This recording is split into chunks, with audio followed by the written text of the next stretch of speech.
Salut à tous, c'est Damien de la chaîne Bourse Solutions. On se retrouve aujourd'hui pour une nouvelle analyse d'entreprise de qualité. Aujourd'hui, on se concentre sur l'industrie avec l'entreprise Snap-on. Bon, Snap-on, peut-être que vous ne connaissez pas, c'est une entreprise qui est spécialisée dans l'outillage, donc vente d'outillage depuis 1920. Donc 13 000 employés actuellement. Secteur d'activité, donc vente d'outillage à 50%, vente d'équipements industriels 24%, et vente de matos et de logiciels pour les diagnostics d'environ 20%. 74% environ, c'est au niveau des États-Unis, mais se développe petit à petit en Europe et aussi en Asie.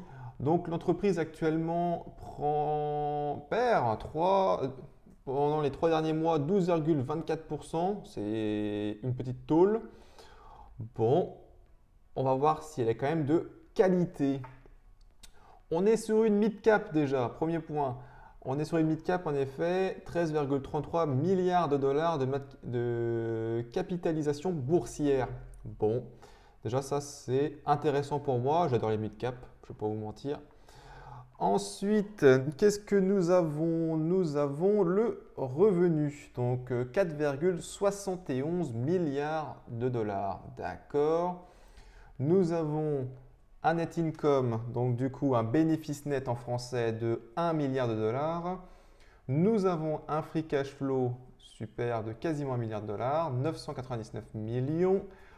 Elle paye un dividende, donc du coup, où elle dépense 344 millions de dollars. Le dividende est plutôt safe. Quand on fait le dividende divisé par le free cash flow, on arrive à environ 40%. Donc du coup, elle a moyen de l'augmenter, c'est cool. 2,6% de rendement, pour moi, c'est une très bonne entreprise qui peut peut-être continuer à l'augmenter. C'est bien. Ensuite, nous avons le PER, donc du coup de 13,33, d'accord, et un prix sur free cash flow de 13,47. Intéressant parce que les entreprises de l'industrie sont plutôt positionnées entre 10 et 12.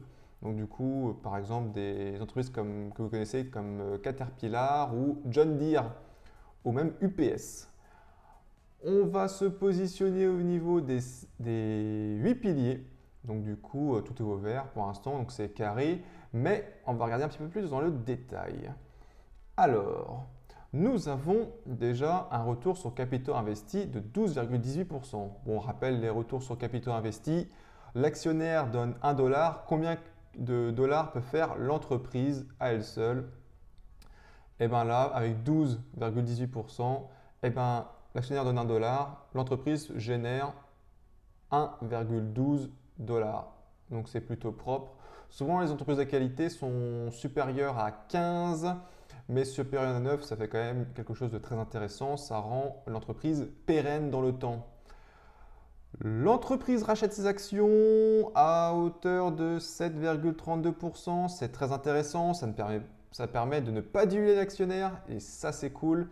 Donc, du coup, ça veut dire que moins en moins d'actions, donc c'est-à-dire que l'actionnaire a une action de meilleure qualité petit à petit. Nous avons une croissance du free cash flow, c'est super important. On rappelle, le free cash flow, on peut faire 5 choses avec. On peut payer un dividende, ce que l'entreprise fait, mais ça, donc du coup, on a vu qu'il était safe, donc carré. Deuxième point, elle peut racheter des actions, elle le fait aussi, donc du coup, tout bénef. Troisième point, elle peut faire des acquisitions, donc ça c'est pas mal. À voir si l'entreprise fait des acquisitions. Elle peut rembourser sa dette. Donc actuellement, la dette de l'entreprise est plutôt bien gérée. On va voir ça juste après. Et enfin, l'entreprise peut investir dans sa croissance, faire des acquisitions de matériel, de points de vente, de faire des acquisitions petit à petit. Voilà. Qu'est-ce que nous avons donc? Le net income, donc du coup, le bénéfice net augmente petit à petit, ça c'est cool. Le revenu, c'est cool aussi, donc il augmente petit à petit, ça me plaît. Sur les 5 dernières années, on arrive justement sur le point qu'on allait revenir, la dette. Donc, on fait souvent la dette long terme divisée par le free cash flow. Et en fait, en gros, ça veut te dire tranquillement en combien d'années l'entreprise est capable de rembourser sa dette. Eh bien là, elle peut rembourser sa dette en 1,8 années. Bon, allez, on va dire 1 an et 10 mois, quoi, un truc comme ça. Et bien du coup, ça fait que l'entreprise est plutôt bien gérée et surtout, elle n'a pas de pression vis-à-vis de sa dette. Et ça, c'est bien. Voilà. Donc là, pour moi, l'entreprise est plutôt d'une bonne qualité. On peut commencer à regarder si on peut y investir et surtout à quel prix. Donc, je vous invite à regarder les rapports financiers, à voir si le management vous plaît, à voir si l'entreprise a une bonne visibilité sur le court, le moyen et le long terme. C'est super important. On va quand même regarder ensemble ce qu'elle raconte, ce qu'elle pourrait nous donner en termes de prix d'achat. Là, actuellement, l'entreprise s'échange à 251 $. Bon, d'accord. On va commencer à faire des petites estimations. Alors, la croissance du revenu, personnellement, donc on va partir sur un 2, un 4 et un 6. On rappelle, donc du coup, on va faire des assumptions, donc du coup des prévisions, même si on ne lit pas dans l'avenir. Pessimiste, moyen, optimiste. Et on va voir s'il y a un prix d'achat qui nous semble intéressant.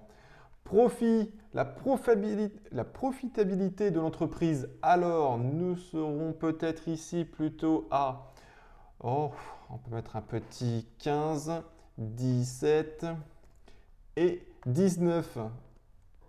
Free cash flow, free cash flow, moi, ce qui m'intéresserait vachement, je pense que ça va être plus ou moins la même chose, 15, 17 et 19. Hop là. Le PER.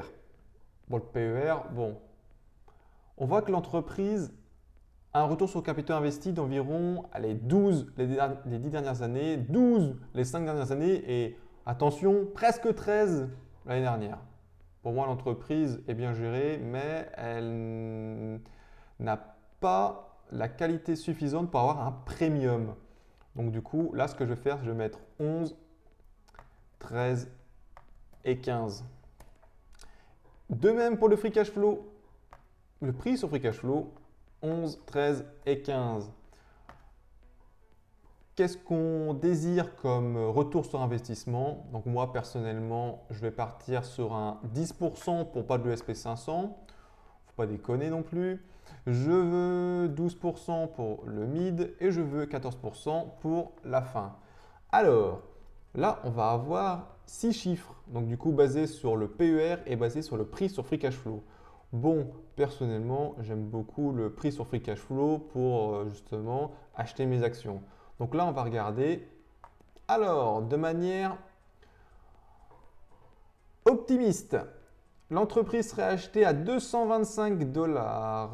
Bon, on n'y est pas encore. De manière classique, c'est-à-dire pas de gros entre les high et les low. Donc on serait plutôt à 186 $. Donc du coup, quelque chose de moyen. Et pour quelque chose de pessimiste, on serait à 150 $. Eh bien écoutez, moi personnellement, je trouve que mes chiffres au niveau de mes assumptions moyens, c'est-à-dire ni optimistes ni pessimistes, sont plutôt corrects. 4% de revenus, gros, donc c'est-à-dire la croissance du revenu, ça me paraît pas mal. 17% de marge, oui. Free cash flow margin, 17%, ça me va très bien. 13, 13 et 12% de rendement par an pour les 10 prochaines années. Moi, ça me paraît plus que cohérent. Donc du coup, moi, je pense que je vais mettre une petite alerte au niveau de 185 $ et je vais sûrement peaufiner ma recherche. Voilà. Donc du coup, je vous remercie pour d'avoir regardé cette vidéo. C'est cool. Abonnez-vous, like, partagez sur les réseaux. N'hésitez pas. C'est toujours cool. Et n'hésitez pas à consulter nos autres vidéos.